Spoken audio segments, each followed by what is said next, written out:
हर पल की खबर पर हमारी नजर 7 भारत न्यूज के साथ। चीलम और टोटी चोर का नारा यूपी में पिछले 8 साल से चल रहा है। अखिलेश यादव को टोटी चोर कहने वालों में खुद योगी आदित्यनाथ का नाम भी है, जबकि योगी को चीलम बाबा कहने वालों में समाजवादी पार्टी के बाकी नेताओं के साथ खुद प्रमुख अखिलेश यादव का भी नाम है।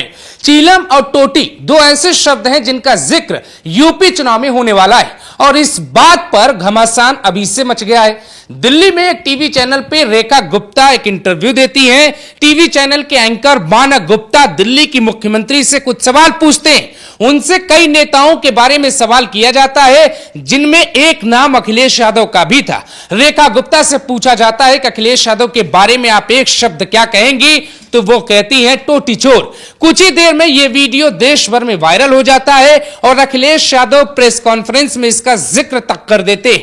अखिलेश यादव कहते हैं कि अब न्यूज 24 चैनल पर कोई नहीं जाएगा। तो वो थोड़ा कांग्रेस से लगाव रखता है। आज से न्यूज 24 पे कोई नहीं जाएगा। अब ये टोटी चोर वाला कांड यूपी में है क्या, और क्यों अखिलेश यादव टोटी शब्द सुनते ही तिलमिला जाते हैं? साल 2017 की बात है। योगी आदित्यनाथ मुख्यमंत्री बन चुके थे। अखिलेश यादव को मुख्यमंत्री आवास खाली करना था। उसी वक्त यूपी की सियासत में कुछ ऐसा होता है जिसकी गूंज आज तक सुनाई देती। अखिलेश यादव घर खाली करते वक्त कुछ टाइल्स और कुछ सामान निकाल लेते हैं। यह मसला तूल पकड़ लेता है। उस वक्त के तत्कालीन राज्यपाल राम नाईक नए मुख्यमंत्री बने। योगी को जांच के आदेश तक दे देते हैं कि जरा जांच करवाइए कि बिल्डिंग से कितनी टाइल्स निकली है, कितनी टोटी निकली है। बीजेपी नेता और आईटी सेल अखिलेश यादव पे टाइल्स और टोटी उखाड़ ले जाने का आरोप लगाते हैं। कुछ तस्वीरें मीडिया में जारी की जाती।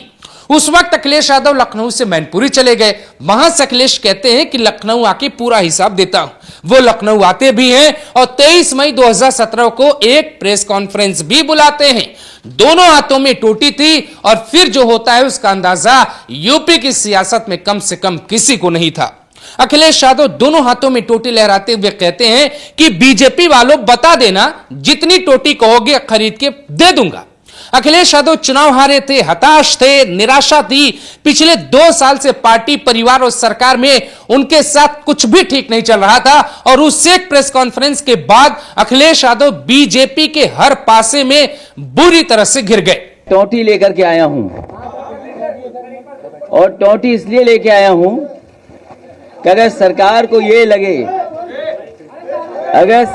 ये लगे कि कोई टोटी मैं लेके चला गया हूं, सरकार हमारा गिनती में बता दे, मैं पूरी की पूरी टोटी देने के लिए तैयार हूं। बीजेपी आईटी सेल कई वीडियो बनाता है। शक्तिमान की तरह ही एक वीडियो जारी किया जाता है जिसमें अखिलेश को टोटी चोर बताया गया। इनकी दुखती नब्ज पे बीजेपी ने बार बार हाथ रखा। हाथों में टोटी लहराने का अखिलेश यादव का वीडियो भी वायरल हो गया। हालांकि यह विवाद थमा नहीं। अखिलेश यादव सीएम आवास से निकल गए।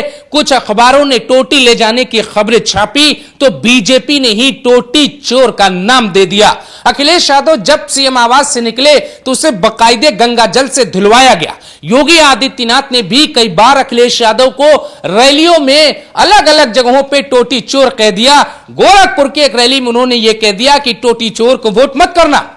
साल 2023 की बात है। 10 नवंबर को अखिलेश यादव मध्य प्रदेश में गए हुए थे। मध्य प्रदेश के पन्ना में एक पत्रकार ने भी उनसे पूछा, आपको योगी तो टोटी चोर कहते हैं, आप क्या कहेंगे? इस बात पे अखिलेश यादव पत्रकार पे बुरी तरह भड़क जाते हैं और वो वीडियो भी वायरल हो जाता है। जरा उसको भी सुनिए। टोटी चोर का आरोप लगा, तो अखिलेश यादव टोटी चोर है। किसने कहा था? योगी आदित्यनाथ जी ने। नहीं, ऐसे मत बोल। चश्मा लगाए पत्रकार, बहुत नहीं, गंदे पत्रकार।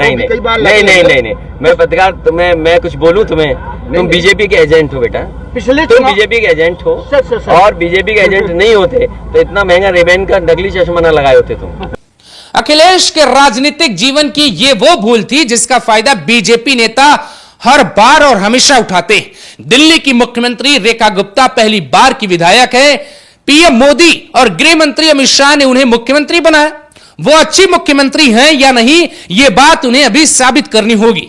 सियासत में शब्दों की मर्यादा होनी चाहिए। रेखा गुप्ता ने अखिलेश यादव को बेशक टोटी चोर कह दिया, लेकिन सच्चाई यह है कि रेखा सियासत में न सिर्फ अखिलेश की जूनियर है, बल्कि अनुभव में भी अभी बहुत पीछे हैं। सोशल मीडिया पर यह लिखा जा रहा है कि रेखा गुप्ता बोलने में पीछे नहीं रहती, इसीलिए कुछ भी बोल देती।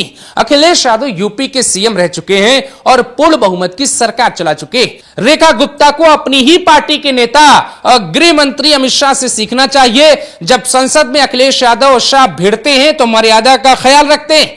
हर नेता का सियासत में उपनाम होता है और ये उपनाम देने वाले विरोधी ही होते हैं। लेकिन अगर नेता एक दूसरे का उपनाम लेकर इसी तरीके से बुलाते रहेंगे तो सियासी मर्यादा कैसे तय होगी।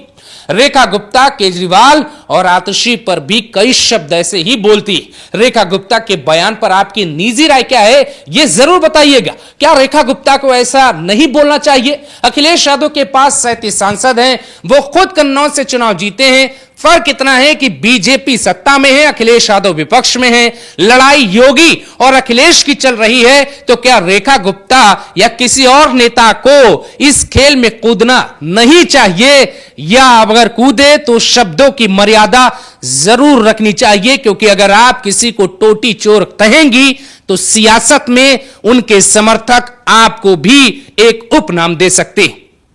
नमस्कार, मैं हूँ प्रीति शुक्ला, 7 भारत न्यूज संवाददाता। हर पल की खबर पर हमारी नजर। हमारे चैनल 7 भारत न्यूज को लाइक करें, सब्सक्राइब करें, शेयर करें, बेल आइकन प्रेस करना ना भूलें।